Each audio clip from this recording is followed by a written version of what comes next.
Bienvenidos a una entrevista urgente, necesaria e indispensable, porque incide en la política, que es el tema que habitualmente tratamos aquí, pero no se ha abordado con la amplitud que yo creo requiere desde el punto de vista científico y técnico.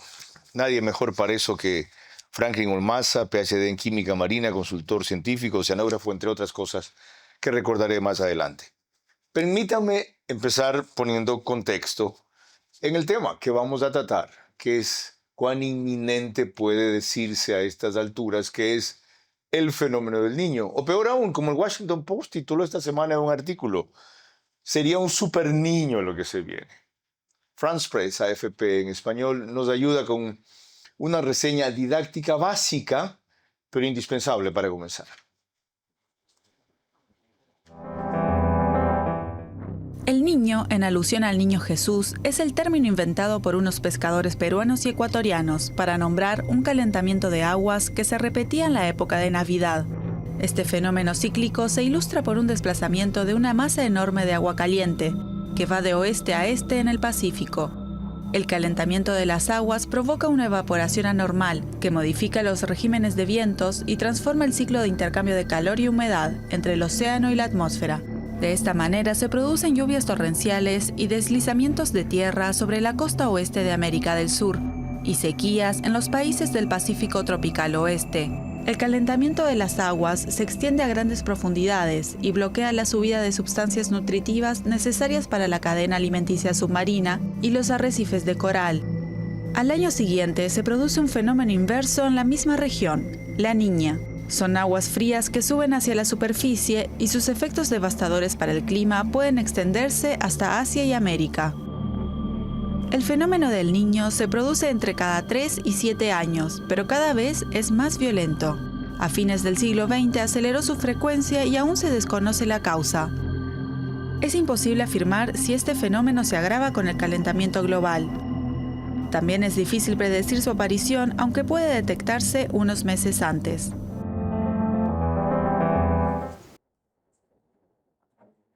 Franklin Ormaza, bienvenido. Gracias. Un privilegio estar con usted, Carlos. Y un honor que haya entendido que necesitamos hacer algo más que los 15 minutos que hicimos en el noticiero de la tarde en Radio Centro y los 20 que hizo con Punto de Orden. ¿Qué añadiría a esa descripción inicial, Franklin? Creo que en general es muy buena, pero hay un gran, no quisiera decir error, pero hay una falta ahí de conceptual que nos puede traer dificultades y problemas en entender el proceso acá en nuestro país, en la costa ecuatoriana. Corrijamos. ¿Cuál es? No menciona la importancia de lo que es las aguas de la bahía de Panamá, que en este paper nosotros tratamos de hacerlo entender. Las aguas... Perdón, antes de eso, usted acaba de publicar aquello en Frontiers in Marine Science. Sí. El paper se llama Disentangling Eastern Pacific Warning. Disentangling es desenredando. Ajá, muy bien. Desenredando la advertencia que se hace al Pacífico Sur. El Niño 2023-2024 versus Seasonal Panama Bay Influence. ¿Dónde lo pueden conseguir el paper en español? Bueno, no está en español, pero hoy en día es muy fácil pedir la parte como es traducida. Entrando a Frontiers de Marine Science. Puede ir ahí. Ajá. ¿Qué tiene que ver este factor? Bueno, la bahía de Panamá tiene una característica prácticamente igual que las condiciones oceanográficas de las aguas que produce el fenómeno del Niño. ¿Qué quiero decir con esto? La temperatura de la bahía de Panamá están entre 28 y 29 grados centígrados. ¿Hoy? Casi cualquier rato. Ya ese es el promedio permanente. Permanente, excepto los meses de enero, febrero, marzo y abril, que tiende a bajar y a enfriarse. Y usted me preguntará, ¿y por qué enero, febrero, marzo y abril?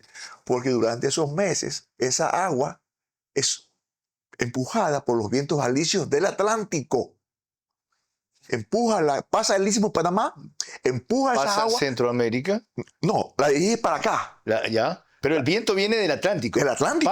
Pasa Panamá, Centroamérica, y empuja esas aguas para acá, para Colombia primero, llega a Ecuador inclusive llega a Perú. ¿En qué época del año pasa eso? Todos los años del Señor. Es decir, eso puede neutralizar el fenómeno o atenuarlo. ¿Cuál de las dos cosas? Puede confundirlo y lo puede incrementar, pero no atenuarlo, lo puede incrementar, porque son aguas calientes más aguas calientes del oeste, puede incrementarlo. No son aguas frías. No, no son aguas frías. Wow. Repito, la superficie de las aguas de la Bahía de Panamá están entre 28 y 29 grados. ¿Qué pasa? Cuando empuja el viento, el agua superficial, estoy hablando quizás 10 metros, 20 metros, es empujada. Esa agua superficial tiene que ser reemplazada. Pues. No puede quedar ahí el hueco. Correcto. Entonces vienen las aguas del fondo, que son aguas más frías. ¿Ya? Pero Y hasta eso, tanto ya nos mandaron las calientes acá. claro, y eso ocurre desde el mes, repito, desde enero, febrero, marzo y abril.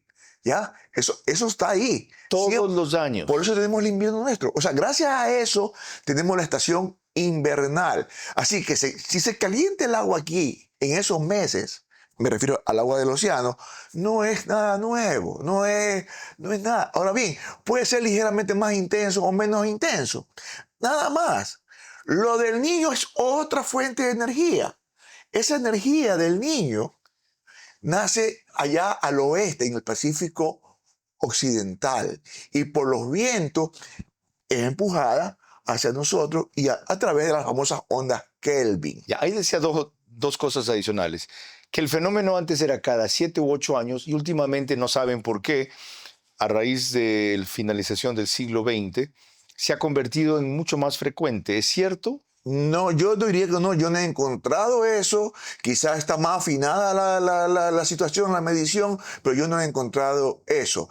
Una cosa importante, Carlos, para poner todo en contexto, esto es un tema de energía, movimiento y balance de energía, tanto en el Pacífico como en el Atlántico.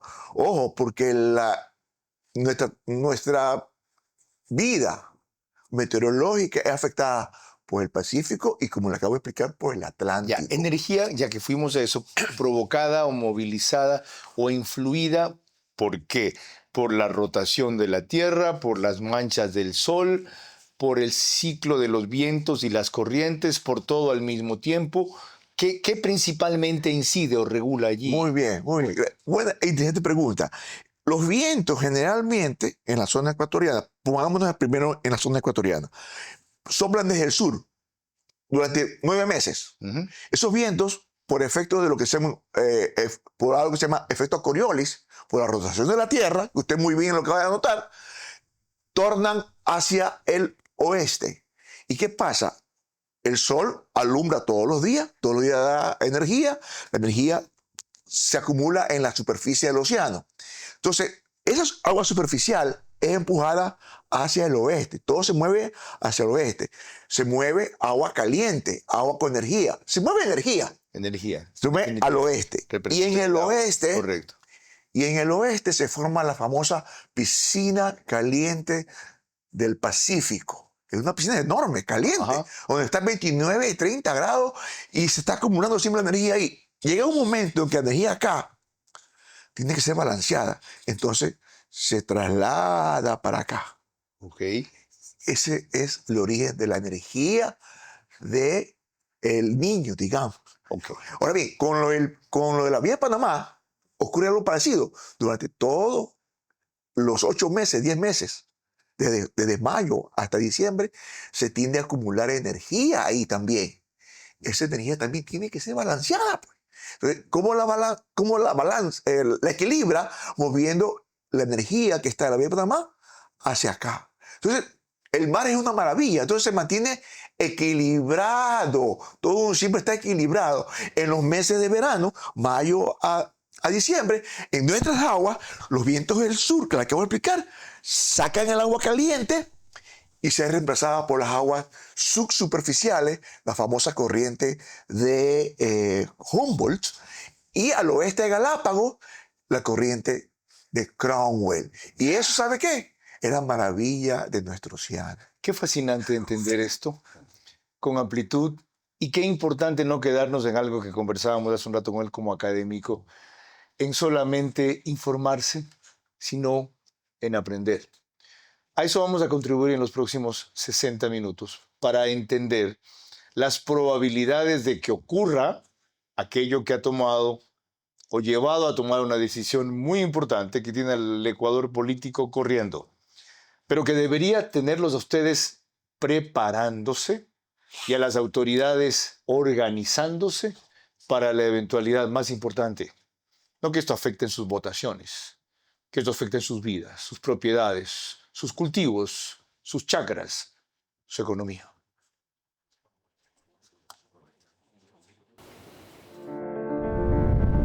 Hago periodismo político desde 1975 y de opinión desde 1978. En ese género cabe ser pluralista, pero no imparcial. Mi experiencia en la búsqueda de democracia exige dejar fuera a quienes la dinamitan y criticar a quienes la construyen para que el modelo sea veraz. Respondo aquí por lo que opino. Mis invitados por lo que expresan. Nada de eso compromete o representa a este medio. Una entrevista veraz es la mejor forma de conocer la verdad. A eso los invito. Ahora. Este espacio veraz llega a ustedes gracias a Banco del Pacífico, Pharmacies, Marathon Sports, Euroblinds, The Healthy Way.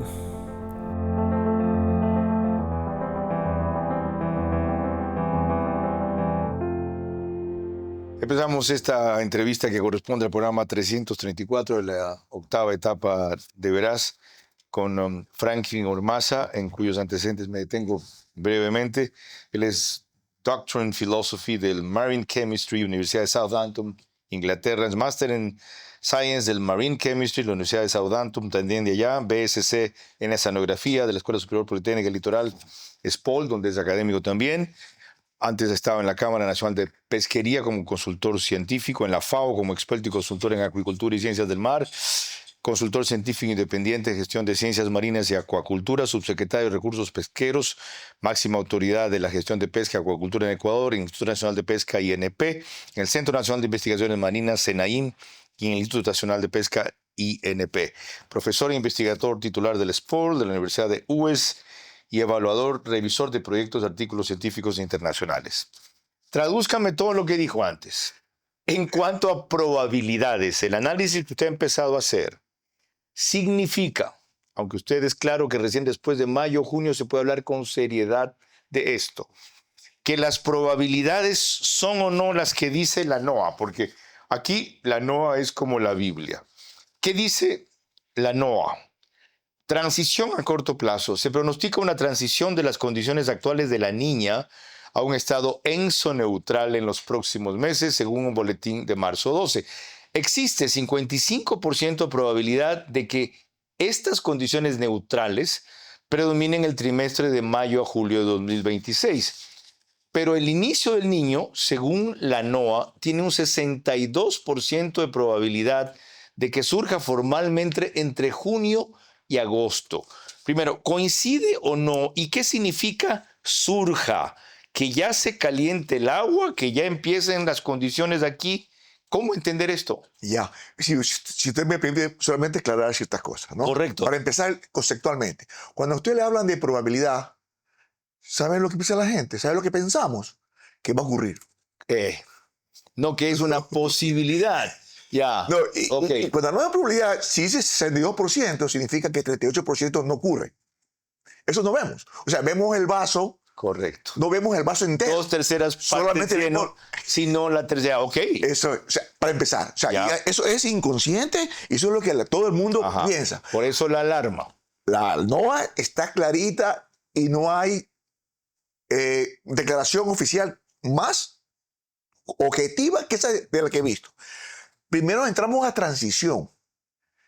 En este momento, Carlos, estamos en la niña, estamos en el fenómeno de la niña, estamos sufriendo los embates de la niña en la costa. En la costa estamos prácticamente en sequía. Ajá. Preguntémosle a nuestros paisanos manabitas cómo les va con sus maizales, cómo les va con su cultivo y le van a decir, falta agua. Habiendo tenido lluvias hace un mes. Pero hacia adentro, y hace un mes, efectivamente, porque nuestras temporadas son 4 meses pues, de lluvia. Ok. ¿Ya? Normalmente enero, abril. Así es, Ya. así es. Entonces, ¿cómo es? Entramos, el impacto positivo de la niña ha sido que hemos tenido agua en la Amazonía y eso nos ha permitido tener Llenar los embalses. electricidad, Correcto. en pocas palabras. Entonces, estamos sufriendo los embates de la niña, eso va a pasar, está pasando, la niña está muriendo, si cabe el término, y vamos a transicionar. Y pone posibilidades, o sea, todavía pone posibilidades de transición. Probabilidad de que el niño surja formalmente entre junio y agosto. ¿Qué surja? ¿Cómo entender Comiencen a aparecer las condiciones, como lo he dicho en varias ocasiones. Las condiciones. Comiencen a aparecer las condiciones. ¿Qué significa eso? Que la anomalía de temperatura supere el 0.5 grados centígrados. O sea, más caliente. ¿Que haya una variación de hasta 5 más? No, Es decir, que el agua del mar no esté en 28, sino en 32. No. Me agarro eso para aclarar. Si usted ve la climatología, hay una línea 28 grados, porque es hasta ahí donde generalmente llega el grado. Esa piscina que le acabo de hablar, la piscina caliente, es extraordinaria. Allá se puede acumular 29 y en ciertos puntos detecta 30, que es casi imposible. ¿Ya? Okay. Entonces, 28 grados es... O sea, 1 o 2 grados más en el mar es lo máximo que podría pasar. Quizás un poquito más de 2 Y grados. cuando usted me habló de 5 grados, ¿a qué se refería? No, 0.5 grados. Ok. 0.5. Ya, con razón. Okay. Vamos al otro. Duración e intensidad, dice. Una vez establecido, se espera que el fenómeno persista hasta por lo menos finales del 2026.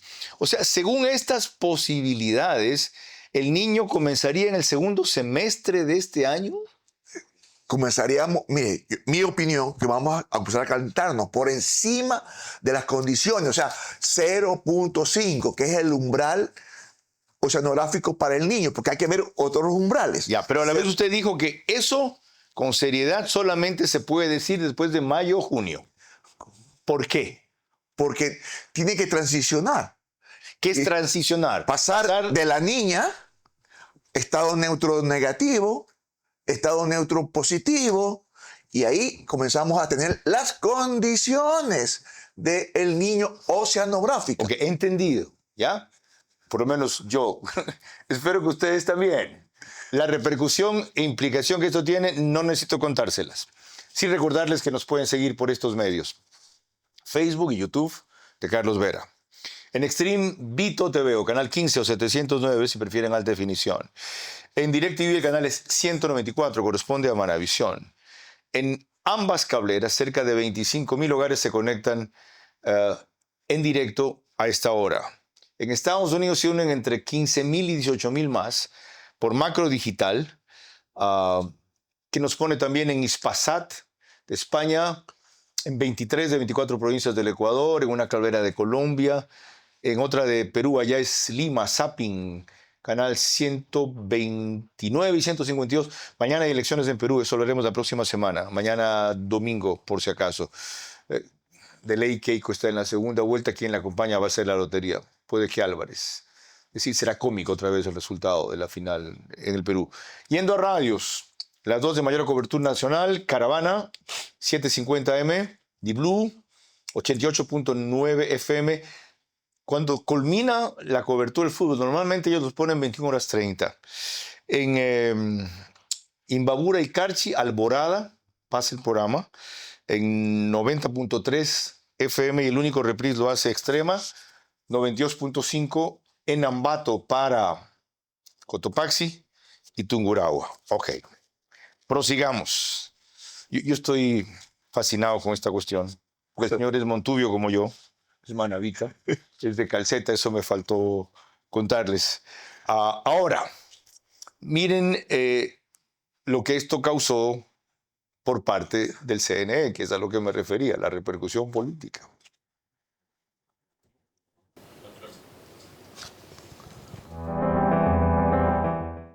La resolución fue aprobada con los votos a favor de Estela Acero, José Cabrera, Enrique Pita y Diana Atamaint, quienes coincidieron en la necesidad de anticiparse a posibles escenarios adversos. Nuestra responsabilidad es actuar con anticipación, con seriedad, apegados a la norma vigente y pensando siempre en el bienestar del país. Por ello, actualizar el calendario electoral no constituye una decisión discrecional, sino una medida preventiva, técnica y constitucionalmente fundamentada. Hoy nos encontramos frente a una decisión de responsabilidad institucional que responde a criterios técnicos, orientada a anticipar riesgos y a proteger la integridad del proceso electoral. La consejera Elena Nájera votó en contra y cuestionó la falta de comunicación oportuna sobre documentos clave relacionados con la modificación del calendario. La consejera sostuvo que conoció los informes recién la noche previa a la sesión y advirtió que decisiones de este tipo deben adoptarse con total transparencia y responsabilidad. Nadie puede asegurar que en esos meses y particularmente el día de las elecciones previsto para el 14 de febrero del 2027, el temporal vaya a ser de tal magnitud que impida la movilización ciudadana a los recintos electorales.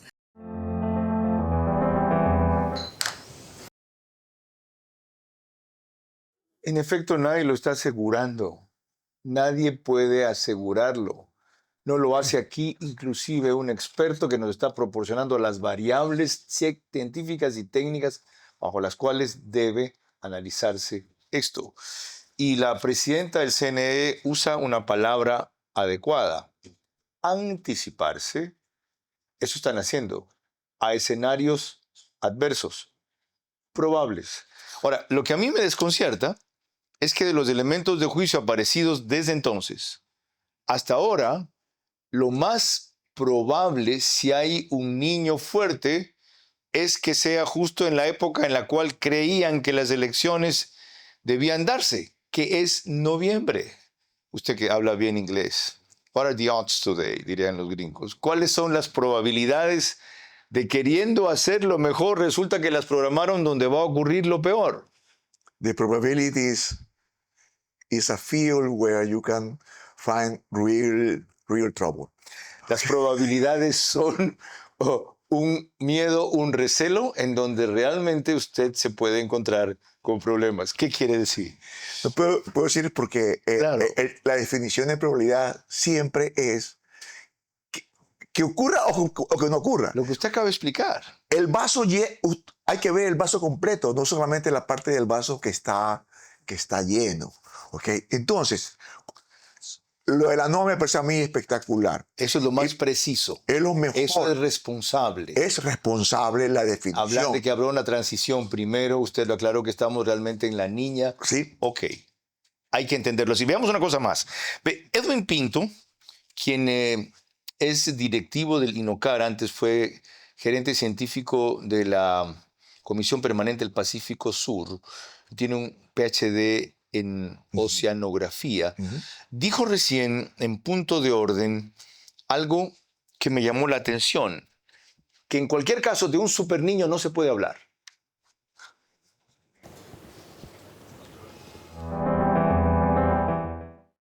Primero, superniño es un término que no existe en ninguna parte del vocabulario técnico científico o de gestión de riesgos. Ese es un término que se ha acuñado coloquial que entenderíamos que se refiere a un niño de condiciones extraordinarias, como lo que tuvimos en el 82, 83, un niño que genere bastantes complicaciones. Pero el tema superniño, el término niño Godzilla, son términos acuñados un poco para generar algo de sensacionalismo. No son nomenclaturas técnicas. Absolutamente. Los eventos del niño se clasifican como leve, moderado, fuerte, extraordinario. ¿Y el que se viene qué sería? Al momento, lo que se tiene, el pronóstico, la perspectiva que se tiene, que es generada por la NOAA, la organización que investiga el océano y la atmósfera en Estados Unidos, el equivalente al INOCAR, pero en Estados Unidos, tiene la perspectiva de un evento El Niño con un 62% de probabilidades para los meses de junio, julio, agosto. ¿De este año? De este año, un 62%. Ya voy un poquito también a poner como digo, en contexto qué significa eso. Y un 82%, 85% para los meses de diciembre, enero. Es decir, aumenta las probabilidades para finales de mes. Finales de año, perdón. A ver, me decía Franklin, ¿por qué la NOAA se debe seguir? Debemos seguir a la NOAA, porque la NOAA tiene la mayor cantidad de equipos, boyas, satélites, científicos trabajando en el Pacífico Ecuatorial desde hace ya muchas décadas, antes de los 70, 80. Y además, Con un detalle, ellos no toman en consideración, o por lo menos que yo sepa, este elemento o factor que usted escribió, la influencia de la Bahía de Panamá. no están, porque hablan del efecto en el Pacífico Central Ecuatorial. No están hablando del impacto acá. Ok. Esa es otra cosa. Usted recurre a esto para ver si se puede moderar o atenuar o lo que sea el impacto empeorar. acá. Ok. ¿No? Ya. Entonces, ¿por qué la NOAA está tan empeñada en hacer el mejor trabajo? Porque el niño impacta, como lo dijo ahí en el anterior documental, impacta varias partes del mundo, entre ellas California. O sea, California, que es el principal estado de Estados Unidos, de Estados Unidos, más poblado, es afectado directamente como lo es Ecuador. O sea, tampoco lo hacen de gratis, digamos. Correcto. No, lo hacen porque es afectado a Estados Unidos. Y la Wall Street y todos los otros organismos del negocio formal norteamericano sigue la NOAA. En el próximo bloque, cuando volvamos, recurriremos a una opinión anterior de Franklin Ormaza, consistente con lo que aclara ahora, en donde él marca los 3 meses que deben darse, si no me equivoco, dijo, en condiciones climatológicas y los 5 en condiciones oceanográficas, para que entonces podamos hablar de qué. Lo vamos a ver al volver, porque estamos hablando del niño, lo que a todos nos tiene pendientes y a muy pocos nos tiene preparados.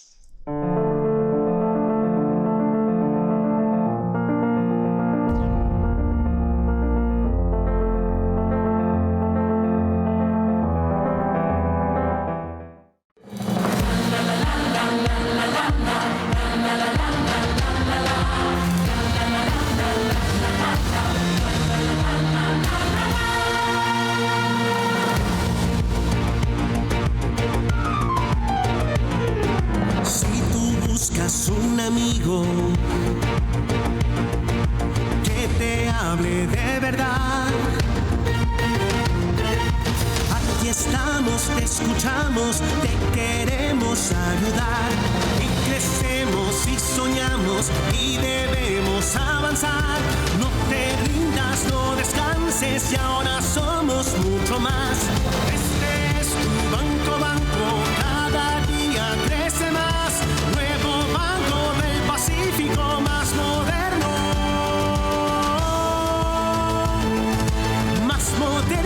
y eficaz.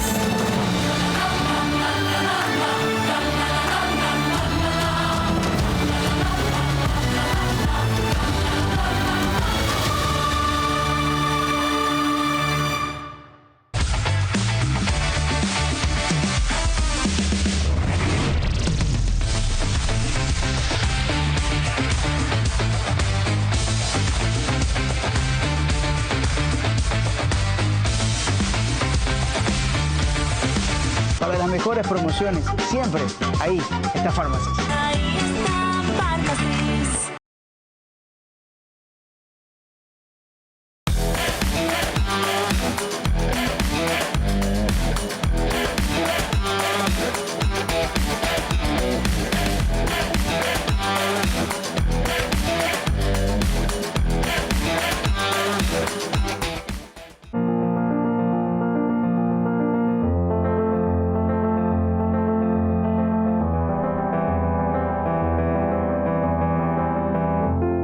Permítame recordarles que este programa verás todos los sábados es posible gracias a nuestros auspiciantes, Banco Pacífico, Pharmacy, Marathon Sports, Euroblinds, The Healthy Way y un taller que habrá el sábado 18 en Quito para prevenir el suicidio como mecanismo de evitar la eutanasia. Porque ahora que se está legislando de aquello en el Ecuador, se habla de atacar la causa, ¿qué digo? Se habla de atacar el efecto y poco de la causa. Les recomiendo el taller creo que están llenos los cupos, porque son pocos, 25. Y si no, el costo es de apenas $30, 4 horas, 9 de la mañana, 1 de la tarde. Frankie Mormaza en su cuenta de X ha sido consistente con lo que nos trata aquí. Dice en la del 6 de abril, la niña presente, el niño en observación. Y luego pone proyección en condiciones de barrera estacional, neutro, mayo, julio, 55%. El niño, junio, agosto, posibilidad de 62%, intensidad moderado. Modo estadístico débil, lo otro no lo entiendo, pero le pediré que me lo traduzca. Luego, incluye también una reseña histórica del niño y la niña, episodios basados en este modelo, que luego también me explicará y pueden ver aquí ilustrados. Ahora, a esto, él ha añadido una explicación fundamental en sus presentaciones recientes en Radio Centro.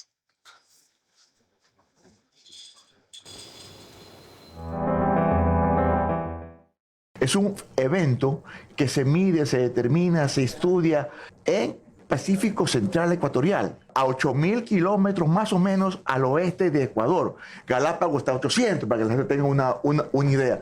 Ahí se habla del niño. Bien, para que haya el niño tienen que haber condiciones oceanográficas y condiciones meteorológicas que estén acopladas en los umbrales respectivos por más de 3 meses la meteorológica y 5 meses la oceanográfica. Esa es la condición científica. Ahora bien, los modelos que en estos momentos tienen un gran problema que se llama la barrera estacional. ¿Qué quiere decir eso? Los modelos que se generan ahorita tienen el problema de la barrera estacional. O sea, no son tan precisos o no pueden dar la magnitud en el futuro. Hay que esperar que se termine en mayo para saber realmente estar más cerca del tema de la magnitud. Todos los modelos oceanográficos arrojan de que hay un calentamiento en curso. Pero en este momento que hablamos, le guste o no le guste a la gente, tenemos un fenómeno de la niña, científicamente aprobado y reprobado, y recontraprobado. Y esa niña va a transicionar en aproximadamente entre 8 a 10 semanas. De ahí entramos a condiciones del niño.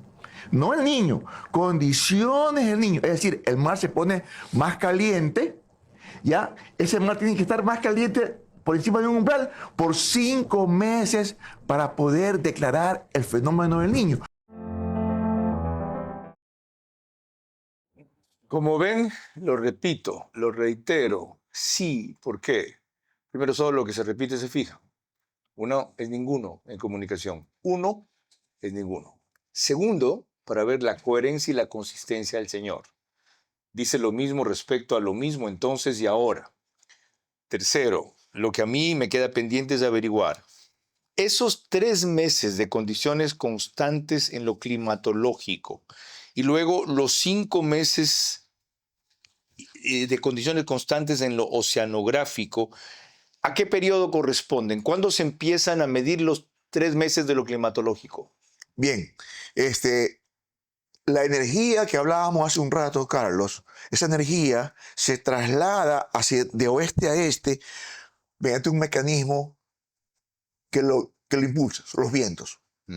Hemos también hablado que los vientos idealmente van de este a oeste, desde Ecuador hacia, digamos, que Australia. Pero hay a veces momentos en que los vientos en el occidente se disparan, como está ocurriendo ahora. Los que vienen del norte de Australia, de Tahití, de por ahí Nueva Zelanda, etc. Sí. Ya. Tenemos un par de estaciones famosas, que es la isla Tahití, ya que me lo mencionas, y el puerto de Darwin, en Australia. Entonces se mide lo que pasa en vientos en esos 2 lugares. ¿Ya? Entonces, cuando tenemos normal, los vientos soplan de Tahití a Australia. Cuando tenemos condiciones del Niño, soplan de Darwin hacia Tahití. ¿Cuándo comienza a medir esos 3 meses de condiciones climatológicas? Ya debieron haber empezado, pero tienen que cambiar el índice. No es que cambia de noche a la mañana. Okay. El índice se llama el SOI, Y el SOI en este momento, el índice meteorológico, está en estado neutro esta semana. La semana pasada estaba en estado La Niña, pero esta semana ya cambió. Ya cambió. Es decir, eso se mide. Estado neutro. Ojo, no niño todavía, estado neutro. Ok. Neutro. Pero es parte de la transición. Es parte de la transición, exactamente. Hoy estoy aprendiendo. ¿No? Ya, es decir, se miden las condiciones climatológicas principalmente si son las mismas en 3 meses, marzo, abril, mayo. Debe ser exactamente ese periodo, mínimo 3 meses. Y por lo tanto, junio, julio, agosto, septiembre, octubre deberían ser los 5 meses constantes del cambio de las condiciones oceanográficas. Así es, señor. Si ocurre eso, el niño comenzaría previsiblemente en noviembre. A ver, se lo declararía en octubre, pero el proceso ya empezó. Ok. El proceso ya ha empezado. Cuando hablamos de que comenzaría en noviembre, ¿significa que comienza el calentamiento del mar cercano o que ya comienzan las lluvias? Ya, el niño ya comenzó en el proceso, las condiciones. Ya empezó en el mes, digamos, junio, julio, como está ahí. Ya. Eso se va incrementando, se deben repetir las mismas condiciones por 5 meses. O sea que en el mes de noviembre, octubre y noviembre, se declara oficialmente. Pero las condiciones, Carlos, ya empezaron. Quedan para que ya comience a llover en noviembre. Que podría empezar la lluvia en noviembre o diciembre. Y por eso es que se llama El Niño. Porque las lluvias con este evento generalmente comienzan en el mes de diciembre. El mes del Niño Jesús. Fíjese en la seriedad con que habla un científico.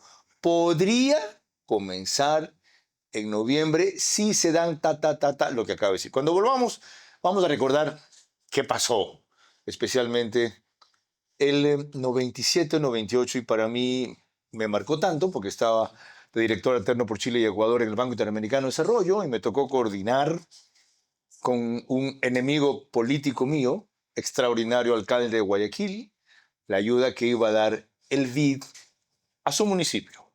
Y ese señor tan caballero y tan responsable hizo como que nunca hubiéramos sido nada más que funcionarios de un mismo país. Por eso, gratitud y respeto con un enemigo noble, León Febres Cordero, quien dio la cara a las entrevistas, quien nunca corrió, quien nunca pidió preguntas y siempre en persona me dijo lo que tenía pendiente. Por ejemplo, usted es un comunista camuflado, ¿ya? Y no pagó a trolls para asumir como hombre lo que le correspondía para defenderse.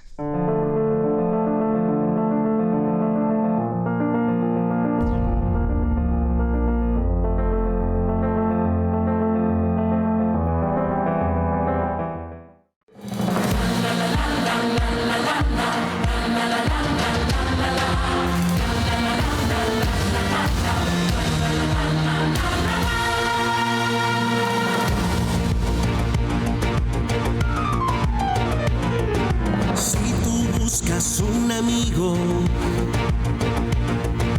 que te hable de verdad. Aquí estamos, te escuchamos, te queremos ayudar. Y crecemos y soñamos y debemos avanzar. No te rindas, no descanses y ahora somos mucho más. Este es tu banco, cada día crece más. Nuevo Banco del Pacífico, más moderno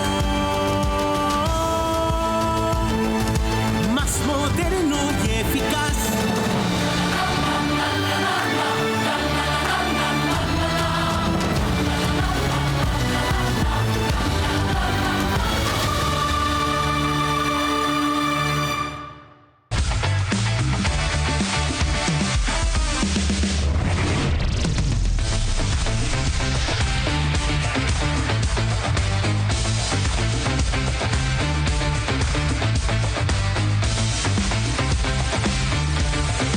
Para las mejores promociones, siempre ahí está Farmacias. Ahí está Farmacias.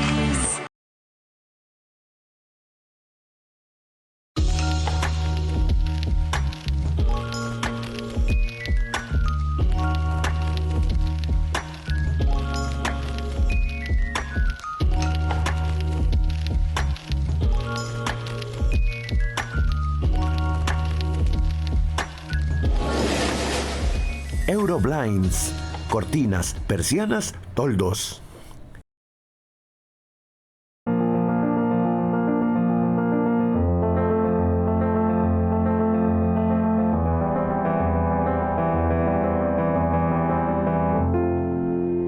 Aquí viene lo que les anticipé.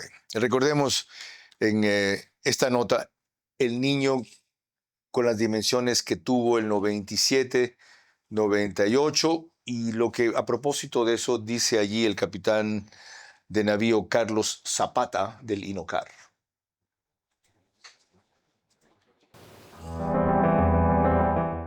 Para que más o menos dimensionemos, porque muchas personas en el 97 y 98 eran muy pequeñas o no tienen un conocimiento exacto de lo que sucedió en el 92, 97 y 98, peor aún en el 82, 83. Este invierno fue bastante fuerte y en un niño extremo, como fueron estos dos niños, la lluvia que tuvimos más o menos en marzo, abril, que teníamos inundado Guayaquil, en un niño llovió 3 veces más de lo que tuvimos en estos meses. En el fenómeno del niño del 97-98, 7 millones de personas se vieron afectadas, es decir, un 60% del país, especialmente en las provincias de Esmeraldas, Manabí, Los Ríos, Guayas, Azuay y El Oro. 286 personas fallecieron y hubo 35.000 damnificados. Los grupos más afectados fueron los de menores ingresos.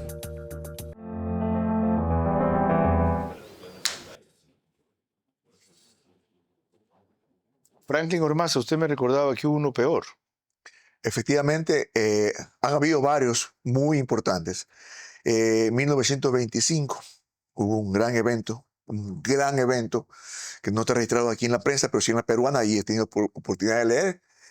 1941, 8.000 milímetros de lluvia en Guayaquil. Guayaquil. El promedio en Guayaquil de lluvia es 1.700 promedio, todo el año. En el 41 hubo más de 8.000. ¿Ya hay registros de esa época? Está registrado en línea. No es nada secreto. ¿Ya? Ya. En el 97-98 fueron casi 7.000 milímetros. Fueron 6.500 y sobra. ¿A ese de entonces sí cabría llamarle un super niño? El impacto de un super niño. El impacto. Porque acá medimos impacto. Recuerden eso. Acá medimos impacto. Veamos otro que tuvo impacto. La misma época. Esto es de 28 de febrero del 98, según la portada con que abrimos del Comercio aquí. Miren lo revelador de lo que ocurrió, según esta reseña de archivo de un programa que extrañamos siempre en Teleamazonas, y a veces lo pasan como histórico los fines de semana, día a día. Día a día.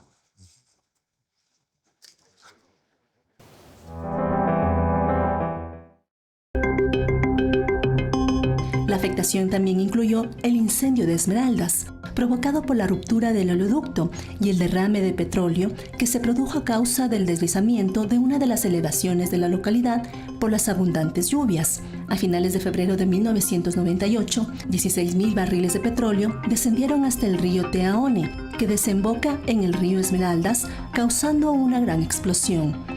Fabián Alarcón, presidente interino, calificó el incendio como una verdadera tragedia nacional. Brotes de malaria, cólera, leptospirosis y tuberculosis surgieron como consecuencia de la insalubridad que se dio posterior a la destrucción de los servicios de agua potable y el desbordamiento de alcantarillas y pozos sépticos. El niño generó una ola migratoria de miles de familias debido a la destrucción de sus viviendas, la pérdida de cosechas y la falta de oportunidades laborales. El sector educativo se vio afectado también, pues un gran número de escuelas y colegios se convirtieron en albergues para los damnificados. El monto total de los daños ocasionados por el fenómeno del Niño de 1982-83 alcanzó un total de 640 millones de dólares, mientras que la afectación del fenómeno de 1997-98 fue 4 veces mayor, más de 2.800 millones de dólares.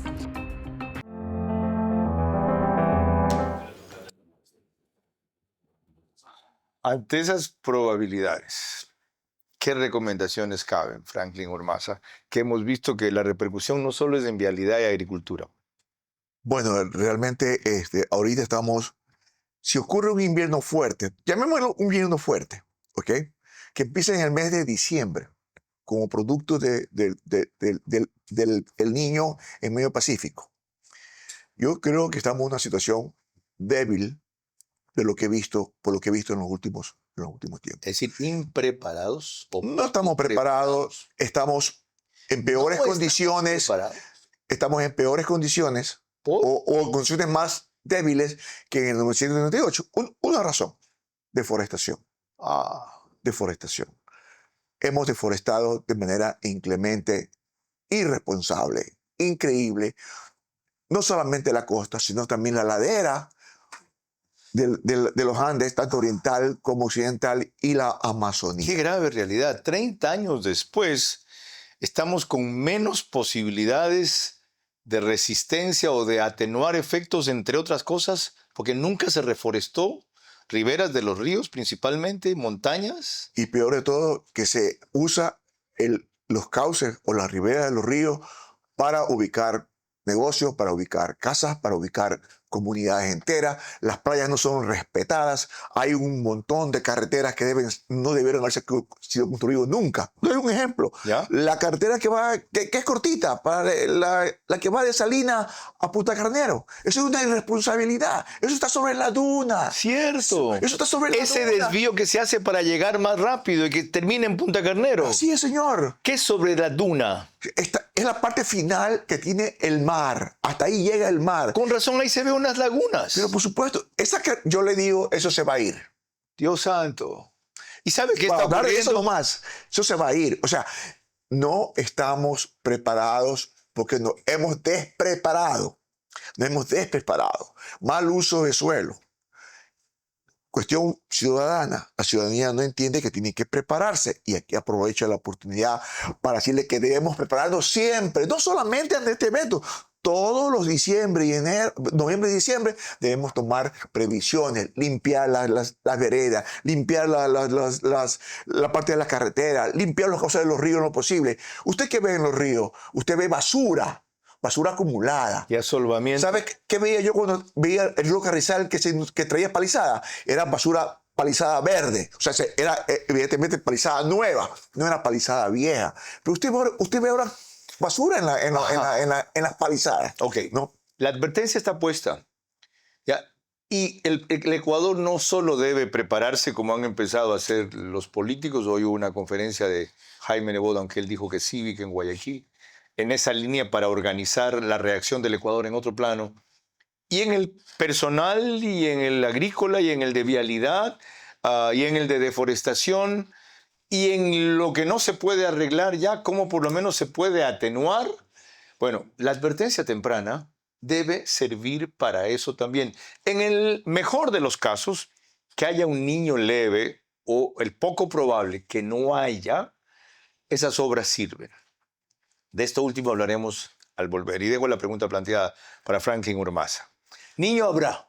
No sabemos de qué magnitud, ni tampoco si empezaría el proceso, como él le dice, en noviembre, o empezaría enero o febrero. ¿Qué opina él al volver?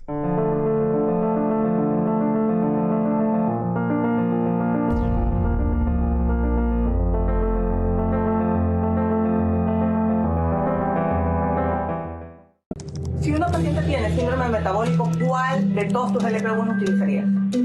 Monjaro. ¿Por qué? Ayuda muchísimo en el tema metabólico, ¿ok?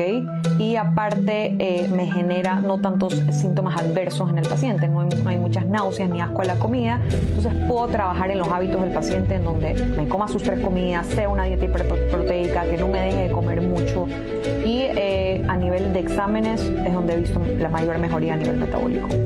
La droga no es mágica, hay que cambiar el tema de alimentación. Por eso nosotros con la nutricionista que trabajamos nos enfocamos en cada semana cambiarle la dieta al paciente para que no se me aburra y sea sostenible durante todo el tratamiento.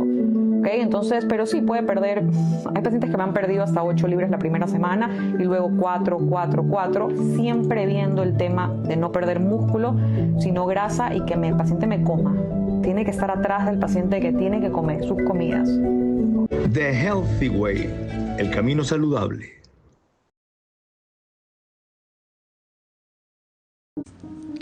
Yo también me he sentido Noelia, yo y no la juzgo. ¿Y cuántas chicas más y chicos están en esa situación de vida en donde creen que la única solución es la muerte. Hemos vivido dolores que nos han marcado. Y no me atrevo a decir que unos son menos u otros son más. El rato en que entras en ese pozo, en donde sientes que mejor es morir a seguir viviendo, creo que es lo que nos marca la diferencia como humanidad. De no entrar a juzgar y a criticar, sino ser empáticos y decir qué tormentas internas tenemos cada uno de nosotros que preferimos ese camino. Por eso, te quiero invitar a mi taller este 18 de abril. Deja de sobrevivir y gana para vivir. Cupo limitado, 25 personas. Admisión, $30.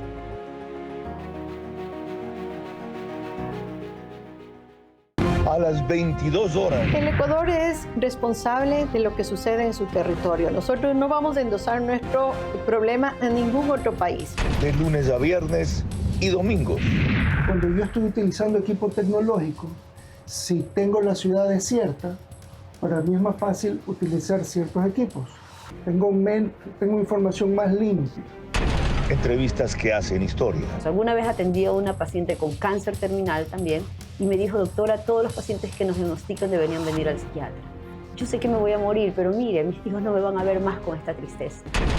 Y preguntas que abren caminos. La tarea defensiva de Ecuador no arranca de medio campo para atrás como es lo tradicional. Arranca desde la salida de la pelota, así la tenga el arquero rival. Ya, pero ¿cómo convertir estas ventajas tácticas en daño concreto? Vera a su manera. Lunes a viernes y domingos a las 22 horas. Por Facebook y YouTube. RTU. Radio Sucesos 101.7 FM. Vito TVO, Extreme Canal 15 y 709 HD, Manavisión Canal 9, Manaví DirecTV 194, Radio Centro 101.3 FM.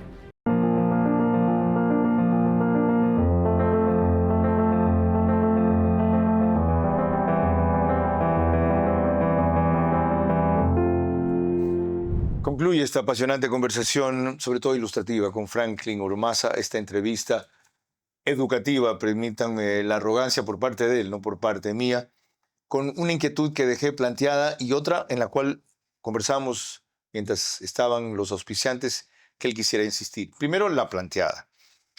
Es lo más probable, para hablar con seriedad, que habrá un niño, no estamos seguros de su intensidad, así es, ni del momento de su ocurrencia, de inicio del proceso, si es noviembre o si por allí es diciembre, enero, ¿cierto? No, permítame no corregirle, para aclarar. Ya. El proceso empezaría en junio, julio. Ajá. Y en noviembre se declara oficialmente el niño o no. Que aquí lo entendemos solo como el inicio de lluvias. Que aquí sería allá acá. A ese entonces ya habría acá el inicio del impacto en la etapa invernal. Se suma la etapa invernal más las condiciones del niño acá. Ok, y la otra cosa, ¿por qué quiere usted retomar el hecho de que en el Ecuador solo estamos pendientes de un niño afectado por el calentamiento en el occidente del Pacífico y no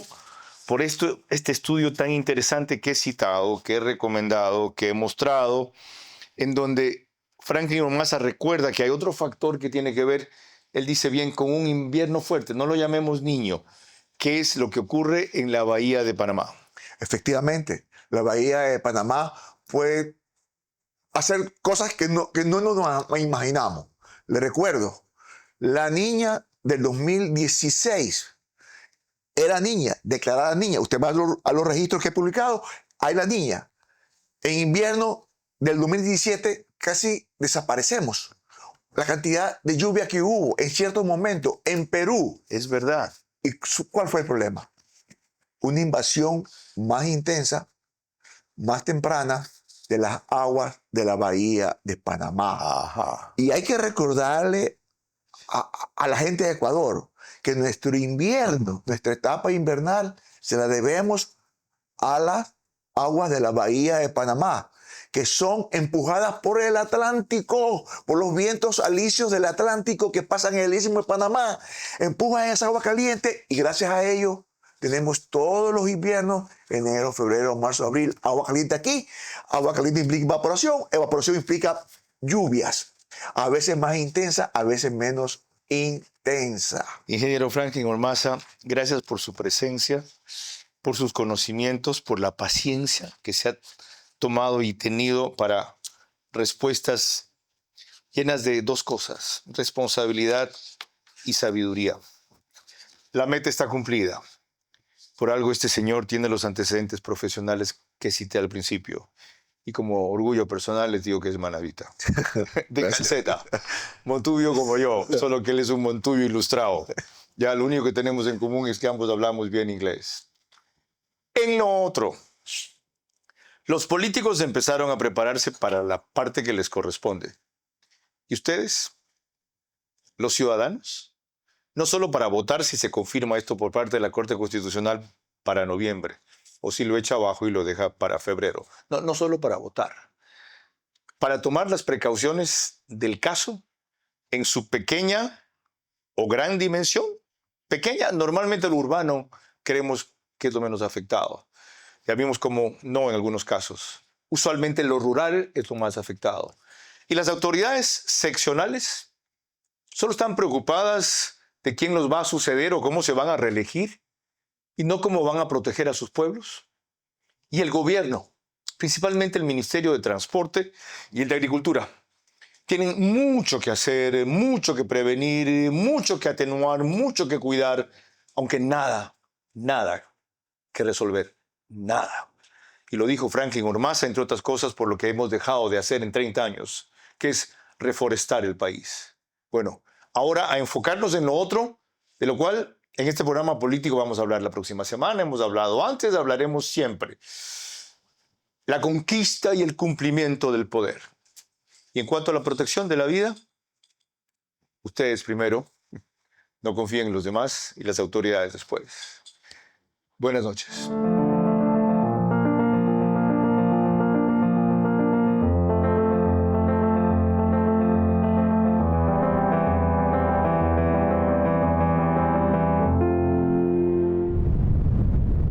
Este espacio Veraz llegó a ustedes gracias al auspicio de